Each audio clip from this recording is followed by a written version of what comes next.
Good morning students. आज हम देख रहे हैं हमारा chapter 11 operator overloading. Operator overloading हम जानते हैं कि ऑपरेटर क्या होता है और ओवरलोड करना क्या होता है। दोनों अलग अलग चीजों को हम जानते हैं कि ऑपरेटर्स हमारे प्लस माइनस यूनरी ऑपरेटर्स होते हैं, प्लस में माइनरी होते हैं। ये सारे ऑपरेटर जो भी हमारे C++ में काम आते हैं वो सारे क्या है, हम ओवरलोड कर सकते हैं, कुछ को छोड़ के जो हम उसके बाद में पढ़ेंगे। ठीक है, ऐसे ऑपरेटर्स जिनको ओवरलोड किया जा सकता है। ओवरलोड मतलब हम उसके मीनिंग में, जैसे हमने फंक्शन ओवरलोडिंग और कंस्ट्रक्टर ओवरलोडिंग पढ़ा था कि आप एक ही फंक्शन का नाम या फिर एक ही कंस्ट्रक्टर का नाम यूज करके उसको डिफरेंट डिफरेंट टास्क परफॉर्म करवा सकते हैं। उसमें बात करी थी हमने इस तरह से। तो हम बात करते हैं ऑपरेटर ओवरलोडिंग। ऑपरेटर ओवरलोडिंग क्या है कि हमारा जो ऑपरेटर है, जैसे हम मान लें कि हमारा प्लस है, प्लस का हमारे पास मीनिंग है कि वो दो वैल्यूज को ऐड करता है। तो दो वैल्यूज को ऐड करना मतलब हमारे पास उसको उसमें प्लस हो रहा है, एडिशन हो रहा है। उसी तरह अगर हम इसको ओवरलोड करना चाहते हैं, प्लस को ओवरलोड करना चाहते हैं, तो हमारा उसका बेसिक मीनिंग चेंज नहीं होगा, वो करेगा ऐड ही, क्योंकि प्लस का काम ही ऐड करना होता है। पर अगर हम चाहते हैं कि हमारे ऑब्जेक्ट या फिर हमारे पास डेटा मेंबर्स है वो हमारे as a basic data type की तरह से परफॉर्म करें, जैसे a प्लस बी को हम अगर लिखते हैं a प्लस बी, तो ये दोनों ऑब्जेक्ट 5 प्लस 4 ये आपके 9 हो जाता है।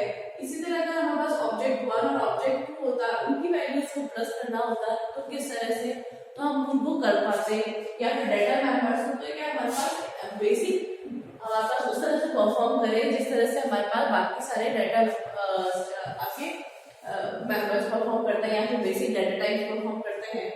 ठीक है, इसके लिए हम काम में लेते हैं। तो पहले बात करते हैं operator overloading. It is a concept in which we give a special meaning to an existing operator in C++।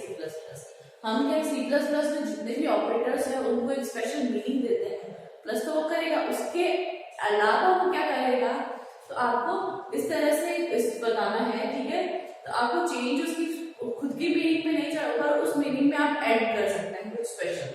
ठीक है, it provide flexible option for creation of new definition for most of the C++ operator. हमारे पास क्या है, उसकी एक नई definition बना सकते हैं without changing the actual meaning of the operator. ठीक है, फिर हमारे पास इसमें दो सिंटैक्स दे रखे हैं। आपकी सिंटैक्स है यहाँ पे रिटर्न टाइप, मतलब आपको कोई से भी रिटर्न टाइप होता है, इंटीजर है, वॉइड है। ठीक है, ये आपका कीवर्ड है, कीवर्ड आपका ऑपरेटर, आपका ऑपरेटर कीवर्ड यूज करना है। और फिर यहाँ जैसे ऑप कैरेक्टर, जैसे मैं यहाँ चाहती हूँ कि प्लस को आपको जिसको भी ओवरलोड करना है वो वाला ऑपरेटर यहाँ लिखना है, ऑपरेटर कैरेक्टर। नेक्स्ट हमारे पास ये आर्गुमेंट लिस्ट, इसके अंदर आर्गुमेंट लिस्ट आपकी यूआरएल में अलग होता है, बाइनरी में अलग होता है। ठीक है, उसके बारे में हम बात करते हैं कि यूआरएल में वो कोई भी आर्गुमेंट नहीं लेता है, या अगर हम फ्रेंड फंक्शन यूज करते हैं तो वो वन आर्गुमेंट लेता है। इस तरह के कुछ कॉन्सेप्ट्स हैं। बात करते हैं आर्गुमेंट लिस्ट, ये हमारी ऑप्शन होती है, चाहे तो यूज करें, नहीं तो यूज ना करें तो भी चलता है। उसके बाद रिटर्न टाइप लिखने के बाद ये आपकी फर्स्ट लाइन लिखने के बाद आपकी body of function, body of function से मतलब हमारे पास इस फंक्शन की जो भी बॉडी होगी, हम उससे जो भी टास्क परफॉर्म करवाना चाहते हैं वो यहाँ हमें बीच में लिखना है। ठीक है, इसके अलावा इसको हम कहते हैं इनलाइन फंक्शन। इनलाइन मतलब आपके क्लास के अंदर आपने उसको डिफाइन भी कर दिया है, वही उसका डेफिनेशन है। पर अगर क्या हो कि हमने हमारे क्लास में नाम बताया, क्लास के अंदर बता दिया, उसका डिफाइन डिक्लेयर कर दिया। डिफाइन हमें क्या है, हमारे क्लास के बाहर होता है, मतलब एक्सटर्नली। आपके बुक में क्या हुआ है, एक्सटर्नल, उसको हम किस तरह से डिफाइन करते हैं। ठीक है, एक्सटर्नल में किस तरह से डिफाइन करते हैं, उसमें क्या होता है, रिटर्न टाइप होता है, क्लास नेम। ठीक है, रिटर्न टाइप आप जिस भी रिटर्न टाइप का देना चाहते हैं, क्लास नेम जिस क्लास के अंदर हमने उसका डिक्लेरेशन किया है, हमारे ऑपरेटर ओवरलोडिंग का डिक्लेरेशन है उस क्लास का नेम, तो स्कोप रेजोल्यूशन ऑपरेटर। नेक्स्ट हमारे पास ऑपरेटर का कीवर्ड, और इसके बाद हमने ऑपरेटर कैरेक्टर, मतलब जो भी हम ओवरलोड करना चाहते हैं वो ऑपरेटर। आर्गुमेंट लिस्ट इसमें ऑप्शनल है। ठीक है, इसके बाद हमारे पास बॉडी ऑफ फंक्शंस का मतलब हम उससे कोई जो परफॉर्म करवाना चाहते हैं, जो टास्क परफॉर्म करवाना चाहते हैं, उस ऑपरेटर से वो हम क्या यहाँ रखते हैं, और फिर उस ऑब्जेक्ट से हम इसको कॉल करते हैं या फिर इसको एक्सेस करते हैं। जैसे एक्सेस कर रहे हैं हमारे पास स्कोप रेजोल्यूशन ऑपरेटर से। तो ये क्या है, दो तरीके की सिंटैक्स है हमारे पास कि हम हमारे क्लास के अंदर उसको किस तरह से डिफाइन करेंगे और क्लास से बाहर किस तरह से डिफाइन करेंगे। ठीक है, दोनों ही तरीके की आपकी सिंटैक्स आपको बता रखी है। अब हमारे पास रूल्स किस तरह से हम उसको ऑपरेटर ऑपरेटर हैं जिनको हम ओवरलोड नहीं कर सकते, वो देखते हैं।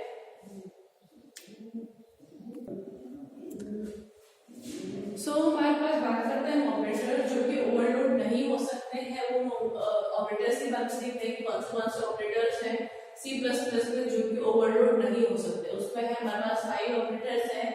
आपको ये याद रखना है कि कौन से ऑपरेटर्स हैं जो ओवरलोड नहीं हो सकते। वाइवा में भी आपको क्वेश्चंस पूछे जा सकते हैं, ये इंपॉर्टेंट है। आपके फर्स्ट ऑपरेटर है size of operator. Size of operator मतलब हम जब बात करते हैं किसी की साइज निकालते हैं, लेंथ निकालते हैं, ठीक है, तो साइज ऑफ ऑपरेटर, किसी भी ऑपरेटर आपका साइज ऑफ ऑपरेटर नहीं कर सकते ओवरलोड। फिर हमारे पास है नेक्स्ट है आपका डॉट आपके मेंबरशिप ऑपरेटर, किसी क्लास के मेंबर से एक्सेस करते हैं वो मेंबरशिप ऑपरेटर। नेक्स्ट है हमारे पास पॉइंटर टू मेंबर ऑपरेटर, आपके पॉइंटर्स टू मेंबर ऑपरेटर को भी ओवरलोड नहीं कर सकते। नेक्स्ट हमारे पास है इसमें स्कोप रिजोल्यूशन ऑपरेटर, आपके जो है मेंबर्स को एक्सेस करने के लिए काम में लिया जाता है स्कोप रिजोल्यूशन ऑपरेटर, वो भी आप ओवरलोड नहीं कर सकते हैं। इसके बाद हम बात करते हैं एक तो कॉमा और एक आपके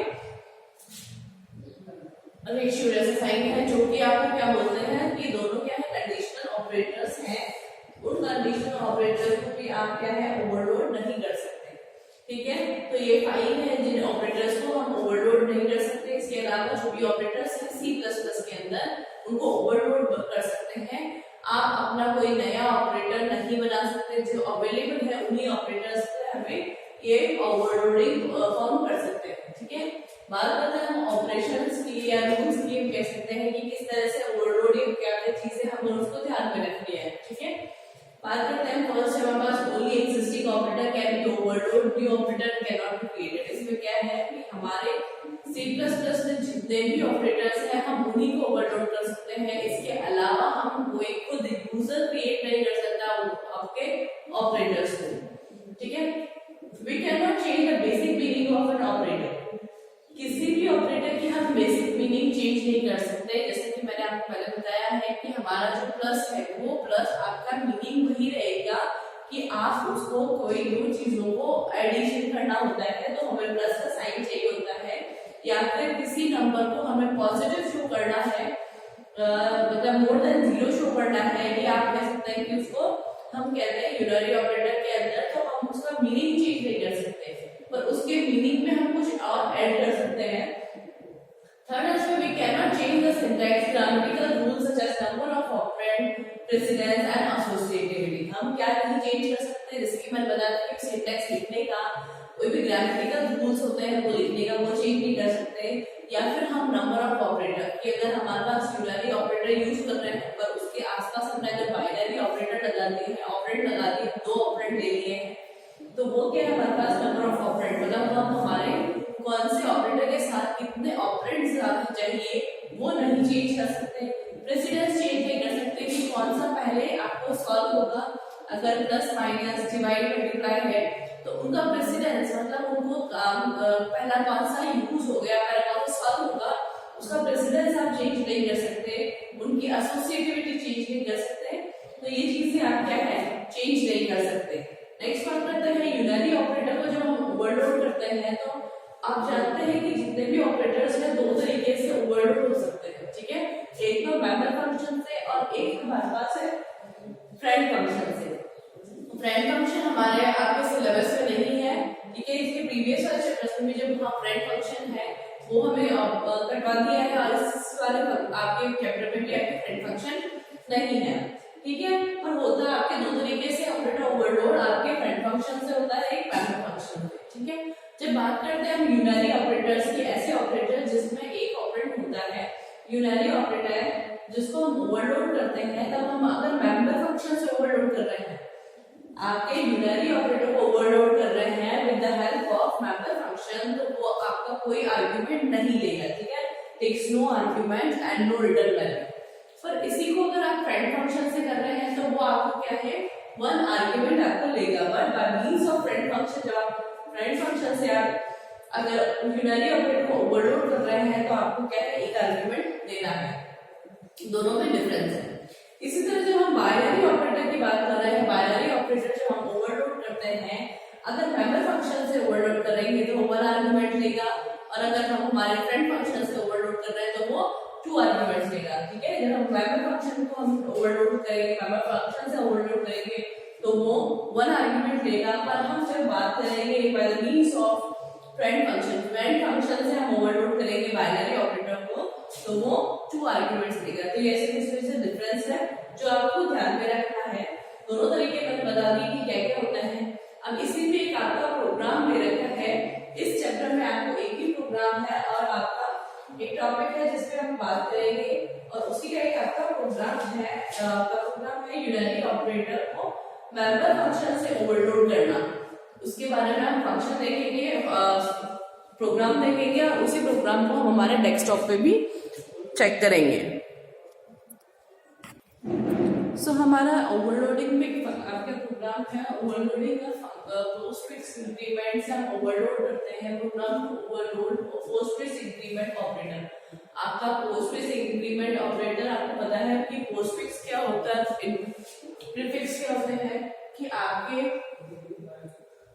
3 तरीके के हैं। आपके पोस्टफिक्स है, प्रीफिक्स है और इनफिक्स। मतलब पोस्टफिक्स आपके ऑपरेटर को होते हैं जब ऑपरेट होता है और उसके बाद आपको इंक्रीमेंट करना होता है या फिर डिक्रीमेंट करना होता है, मतलब बाद में डिक्रीमेंट या इंक्रीमेंट करना है। प्रीफिक्स में होता है कि आपको पहले डिक्रीमेंट या इंक्रीमेंट करेगा और उसके बाद आपको नंबर चेक करना है।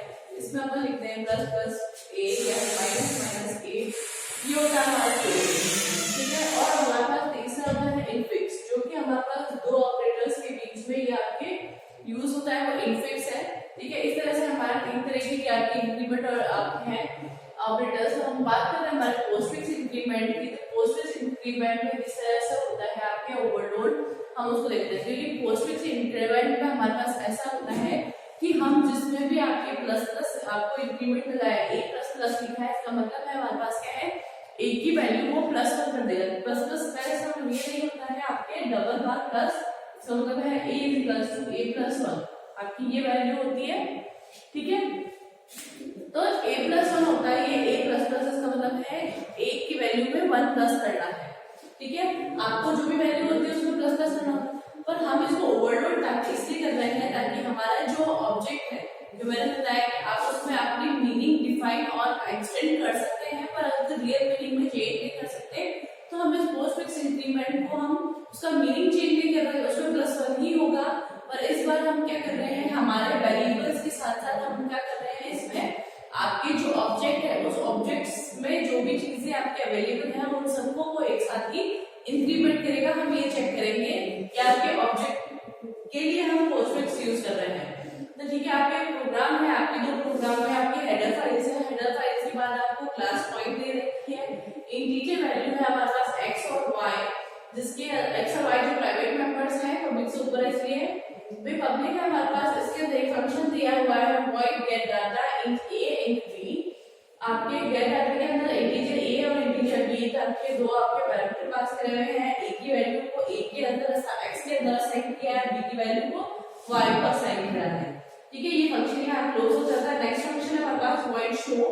void show हमारे पास क्या है, रिटर्न वैल्यू कुछ नहीं है, void है, आप स्पेस खाली छोड़ सकते हैं।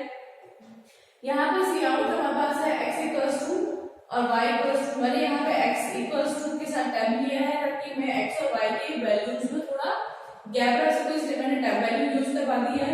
यहाँ पे x की वैल्यू और y की वैल्यू ये जो i है वो आपको प्रिंट करवाएगा, ठीक है। नेक्स्ट ऑपरेटर वाला फंक्शन है हमारे पास, जैसे हमने बात करी थी रिटर्न टाइप ऑपरेटर कीवर्ड है जिस ऑपरेटर को ओवरलोड करना है वो, और यह इन इसलिए लिखा है ताकि ये पता पड़े कि हमारे पास ये है पोस्टफिक्स है, नहीं तो आपको कैसे पता पड़ेगा कि पोस्टफिक्स है या प्रीफिक्स है, ठीक है। यहाँ पे उसको बताया कि इस ऑपरेटर का अगर यहाँ ऑपरेटर का यूज होता है तो हम क्या करेंगे, x की वैल्यू और y की वैल्यू को दोनों को प्लस कर देंगे क्योंकि x और y यूज कर रहे हैं, ठीक है। फिर हमारे पास क्या है, मेन फंक्शन स्टार्ट किया। मेन फंक्शन स्टार्ट करने पर हम देखते हैं कि हमारे मेन फंक्शन के अंदर क्लियर स्क्रीन है, पॉइंट p मतलब पॉइंट आपकी क्लास है जिसको हमने p एक ऑब्जेक्ट बना लिया है। इस ऑब्जेक्ट से हमने क्या किया, गेट डाटा 5 और 8 को हमने मतलब इस फंक्शन को कॉल किया है। p डॉट गेट डाटा से हमने एक फंक्शन को कॉल किया x की वैल्यू और y की वैल्यू को लेने के लिए। x इज इक्वल्स टू 5 और y इज इक्वल्स टू हमारे पास क्या आ जाएगा 8, वैल्यू पास हुई। तो हमने क्या किया, हमारा नेक्स्ट वाला इस पे आएगा सी आउट पी। आपको आपकी आउटपुट स्क्रीन पे कैसे शो होगा, आउटपुट स्क्रीन है आपकी, ठीक है। तो आपको लिखा हुआ है पी, आपके पी डॉट आपके लिखा हुआ है, फिर इसने क्या किया P dot show. P dot show का मतलब उसने कौन सा आपको कॉल किया है, ऑब्जेक्ट से ये वाला कॉल किया है, ये फंक्शन का नाम x की वैल्यू और y की वैल्यू को वो प्रिंट करवा रहा है। तो वो क्या लिखेगा x इक्वल्स टू आपके 5 टैब दे रखा है, तो एक थोड़ा स्पेस छोड़ के y इक्वल्स टू 8 की एक वैल्यू है y की, तो दोनों को प्रिंट करेगा और नेक्स्ट स्लैश लाइन है तो नेक्स्ट लाइन पे आएगा, ठीक है। इसके बाद वो क्या कर रहा है p प्लस प्लस, यहाँ पे देखो यहाँ पर आपका क्या है ऑब्जेक्ट को इंक्रीमेंट कर रहा है, ये एक ऑब्जेक्ट है, ऑब्जेक्ट इंक्रीमेंट है, तो p हमारा ऑब्जेक्ट उसको इंक्रीमेंट किया, मतलब p के अंदर ऑब्जेक्ट के अंदर जितने भी वेरिएबल्स हैं उन सबको वो क्या है प्लस में इंक्रीमेंट कर रहा है। तो यहाँ पे क्या करेगा p प्लस प्लस आपको एज इट इज लिखा हुआ है, फिर क्या करेगा p dot show. p dot show से मतलब क्या हमारे पास यहाँ पर x की वैल्यू और y की वैल्यू रख दिया। अब यहाँ पर हमने जब p और प्लस प्लस किया था तो क्या हुआ था हमारे पास, p प्लस प्लस किया था, इसका मतलब हमारे पास ऑपरेटर ओवरलोडिंग। तो उसने क्या इस फंक्शन पे गया था, उसने देखा था कि उसमें क्या टास्क कर रही है, ठीक है। इसके अंदर जो भी चीजें हो रही थी हमारे पास सब यहाँ पे परफॉर्म हो गई है, और इसको हमने p डॉट शो से हम इसको कॉल करेंगे तो x की वैल्यू 6 आ जाएगी और y की वैल्यू हमारे पास 9 आ जाएगी। HCA से हम प्रोग्राम से बाहर आ जाएंगे। इसके बाद हम ये देखते हैं कि हमने जो ओवरलोड किया है वो क्या किया है, हमारे पास ऑब्जेक्ट के मीनिंग भी चेंज किया, मतलब ऑब्जेक्ट में इंक्रीमेंट किया है, क्योंकि पहले हम कभी भी ऑब्जेक्ट को एज अ ऑपरेट यूज नहीं कर सकते थे, इसके द्वारा हम ऑपरेटर ऑब्जेक्ट को ऑपरेट जैसा यूज कर सकते हैं, ठीक है। इसी प्रोग्राम को मैंने आपके कंप्यूटर स्क्रीन पे भी कंपाइल और रन करके बताया है। आई होप आपको प्रोग्राम समझ में आया होगा, और आपको जितने भी प्रोग्राम्स दिए हुए हैं वो सारे ही आपको अपने कंप्यूटर पे रन करवाने हैं और फिर आपका रिकॉर्ड रेडी करना है, ठीक है। इसके बाद आपका एक प्रोग्राम है, सो ये हमारा प्रोग्राम है हमारे पास आपका यूनरी ऑपरेटर को मेंबर फंक्शन से ओवरलोड करने का, ठीक है। तो इसके अंदर क्या है हमारे पास दो आपके हेडर फाइल्स लिए हैं, आयोस्ट्रीम और कॉन्यू, एक क्लास है पॉइंट नाम की, ठीक है। इसके अंदर हमने दो आपके इंटीजर टाइप के वेरिएबल लिए हैं x और y, हमने पब्लिक शो किया है, एक आपका मेंबर फंक्शन लिया void gate data. Void gate data में इंटीजर a इंटीजर b को हमने क्या पास करा है, दो वैल्यूज दो पैरामीटर को पास करा है। इन वैल्यूज को जो a की वैल्यू आएगी वो x को स्टोर करवाई है और b की वैल्यू को हमने y में स्टोर करवा रहे हैं, ठीक है। इसके बाद हमारे पास ये फंक्शन यहाँ क्लोज हो जाता है। नेक्स्ट फंक्शन हम जब लेते हैं तो वॉइड शो नाम का एक फंक्शन है जो कि हमें रिटर्न कुछ नहीं करता, हमारे पास यहाँ पे x की वैल्यू को और y की वैल्यू को यहाँ प्रिंट करता है। x की वैल्यू के बाद मैंने यहाँ पे /t लिया है ताकि x और y की वैल्यू में थोड़ा स्पेस आए, ठीक है। y के बाद हमने नेक्स्ट लाइन को लिया है, ठीक है। आपके यहाँ पे नेक्स्ट हमारे पास ये फंक्शन यहाँ फिनिश हो गया है। नेक्स्ट हम बात करते हैं इस ऑपरेटर की, ठीक है, वॉइड ऑपरेटर प्लस प्लस, जो हमारा हमने बात करी थी। सिंटैक्स क्या होता है हमारे पास, जो रिटर्न टाइप है हमारे पास ऑपरेटर फंक्शन, इसके हमने ऑपरेटर जो भी हमें ऑपरेटर ओवरलोड करना है वो, और हमने यहाँ इंट इसलिए लिया है ताकि हम जो ऑपरेटर ओवरलोडिंग जो हम कर रहे हैं उसमें ये बताएं कि हमारे पास जो यूनरी ऑपरेटर को हम जो कर रहे हैं उसको आपके पोस्ट फिक्स इंक्रीमेंट है ना कि प्रीफिक्स इंक्रीमेंट। पोस्ट फिक्स और प्रीफिक्स में आप जानते हो, पोस्ट फिक्स मतलब पहले आपकी वैल्यू देता है उसके बाद उसको इंक्रीमेंट करना है, पोस्ट फिक्स मतलब बाद में करना, और प्रीफिक्स मतलब पहले इंक्रीमेंट करेगा और फिर बाद में आपकी वैल्यू को देखेगा। तो इसमें हमारे पास क्या है, एक्स और वाई की वैल्यू को दो बार आपके एक्स और वाई की दोनों को इंक्रीमेंट करा है +1 ठीक है, ये ऑपरेटर है। आपकी क्लास यहाँ फिनिश हो गई। नेक्स्ट हम बात करते हैं यहाँ मेन फंक्शन की। मेन फंक्शन के अंदर हम क्लियर स्क्रीन लगाया पॉइंट पी मतलब क्लास का एक ऑब्जेक्ट बनाया पी नाम का। पी नेम के ऑब्जेक्ट से हमने क्या है पी डॉट गेट डाटा को कॉल किया। तो पी डॉट गेट डाटा 58 हमने ये यहाँ से क्या किया, अब ये ऊपर आपके वॉइड गेट डाटा के आपके उसमें जाएगा। यहाँ पे कंट्रोल आया वॉइड गेट डाटा इंट ए और इंट बी। ए और बी की जो वैल्यू हमने 8 और आपके 5 और 8 दी है, तो 5 ए की वैल्यू है तो 5 कहाँ स्टोर हो जाएगा एक्स में, और यहाँ बी हमारे पास क्या है 8 जो कि y की वैल्यू में स्टोर हो जाएगा, ठीक है। इसके बाद हमने क्या है आपके वापस नीचे आएंगे, फिर वो दोनों को आपके x और y की वैल्यू को स्टोर करवाया। सी आउट मतलब आपको स्क्रीन पे नजर आएगा p आपका सेमी कॉलन। फिर हमने इस ऑब्जेक्ट से किसको कॉल किया है p डॉट शो। इस ऑब्जेक्ट p से हमने शो नाम के फंक्शन को कॉल किया है। तो शो नाम का फंक्शन हमारे पास कहाँ पर क्या कर रहा है, ये वाला फंक्शन है जिसके अंदर x और y की वैल्यू को कॉल कर रहा है। मतलब इस p डॉट शो से हमारे पास कौन सा फंक्शन कॉल हो रहा है, ये वाला फंक्शन कॉल हो रहा है और x की और y की वैल्यू को वो प्रिंट करवा रहा है। यहाँ पे x और y की वैल्यू क्या प्रिंट होगी हमारे पास 5 और 8 प्रिंट होगी, क्योंकि हमारे पास एट अ टाइम अभी हमारे पास कौन सी है वैल्यूज 5 और 8, ठीक है 5 और 8 है इसकी वैल्यू। तो हमने यहाँ पे 5 और 8 आपको स्क्रीन पे शो होगी। नेक्स्ट हम बात करते हैं यहाँ पे क्या लिखा हुआ है p plus plus. p plus plus मतलब हमारे पास है इसके ऑब्जेक्ट को हमने ओवरलोड किया है। जब हमारी बात कर रही थी हमने तो ये बात बताई थी कि हमारा जो ओवरलोडिंग है वो हमारे ऑपरेटर को ओवरलोड करना, मतलब ऑब्जेक्ट को ओवरलोड करेंगे, क्योंकि हमारे पास हम चाहते हैं कि ऑब्जेक्ट भी एज अ बेसिक आपके जो फंक्शंस है या बेसिक ऑपरेटर बेसिक वेरिएबल्स जो होते हैं उनकी तरह वर्क करें। तो हम ये मानते हैं कि ये ऑब्जेक्ट है, ऑब्जेक्ट किस तरह से वर्क कर रहा है, जैसे हमारा एक्स और वाई वर्क कर रहा है वैसे वर्क करेगा। देखो यहाँ पे p प्लस प्लस मतलब मैंने ऑब्जेक्ट को इंक्रीमेंट कर दिया है +1। इसका मतलब है इस ऑब्जेक्ट में इस पूरी क्लास के अंदर इस ऑब्जेक्ट से जिस क्लास का है उसके अंदर जितने भी वेरिएबल्स है वो सब क्या है +1 इंक्रीमेंट हो जाएंगे, ठीक है। अब वहां पे सी आउट p प्लस प्लस लिखा हुआ, इसका मतलब हमारे पास क्या है आपको स्क्रीन पे शो होगा p प्लस प्लस। फिर यहाँ पे क्या है p डॉट शो मतलब हमारे पास वापस से इसको आपके शो वाले फंक्शन को कॉल करेगा और x और y की वैल्यू प्रिंट करेगा। अब वो x की y की वैल्यू क्या प्रिंट करेगा, x को +1 इंक्रीमेंट करेगा और y को भी प्लस इंक्रीमेंट करेगा। क्यों, क्योंकि हमने क्या है यहाँ पे ऑब्जेक्ट का एक इंक्रीमेंट लगाया था इसलिए, ठीक है। तो अब ये किस तरह से वर्क हो रहा है ये देखते हैं। ऑल्ट प्लस F9 से हमने कंपाइल किया 0 एरर और 0 वार्निंग के साथ। नेक्स्ट हम बात करते हैं कंट्रोल प्लस F9 हमने प्रेस करा तो यहाँ पे देखो ऊपर आपके स्क्रीन पे नजर आएगा। पहले तो हमारे पास क्या है x की वैल्यू 5 और 8 जो हमने आपको उसको दी थी।